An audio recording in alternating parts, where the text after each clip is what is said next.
Miftahul Jannah atau juga dipanggil Bu Miftah oleh murid didiknya adalah seorang guru BK dan konselor pendidikan.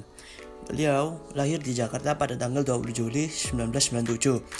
Ketika beliau masih dalam masa pendidikan, beliau merupakan anak yang suka untuk mengeksplor teori saat di dalam kelas dan di luar kelas dengan mengikuti berbagai kegiatan seperti workshop, training, dan juga praktik kerja atau magang.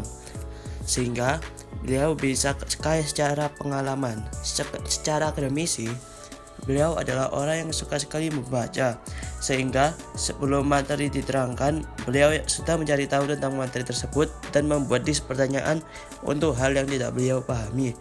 Saat sesi diskusi, beliau akan mempertanyakan hal yang tidak dipahami dan membantu menjawab untuk hal yang beliau pahami, sehingga beliau menjadi siswa atau mahasiswa yang aktif di kelas. Sebab itu, ia dapat meraih peringkat 3 dalam mahasiswa peraih nilai IPK terbaik pada masanya di Fakultas Ilmu Pendidikan di UNESA. Beliau mempunyai sifat yang sangat ingin membantu orang yang sedang ada dalam masalah dan mengajak mereka kepada kebaikan dan mencegah kepada kemungkaran. Ia berpikir bahwa dengan menggunakan dakwah yang lebih kekinian, perkataan dan maksud beliau akan lebih mudah diterima oleh orang lain. Maka dari itu, ia merintis pendidikannya di jurusan pembimbingan dan konseling.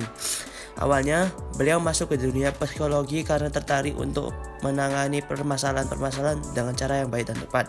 Ketika ada praktik, ia kebanyakan mendapatkan tempat yang berkaitan dengan dunia pendidikan. Namun, beliau sempat jenuh.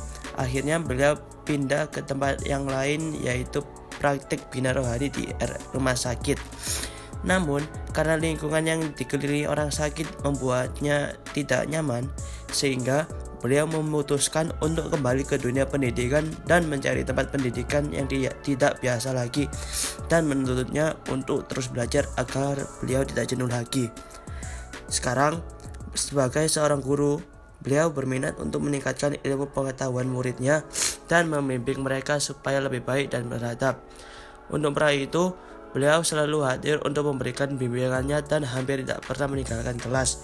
Kini, beliau sudah mengajarkan kepada murid-muridnya bagaimana untuk mengontrol emosi agar tidak menjadi seseorang dengan tingkatan emosi yang rendah. Bagaimana depresi bisa merusak orang dan cara mencegahnya, dan banyak hal lagi tentang psikologi dan kesehatan mental para murid.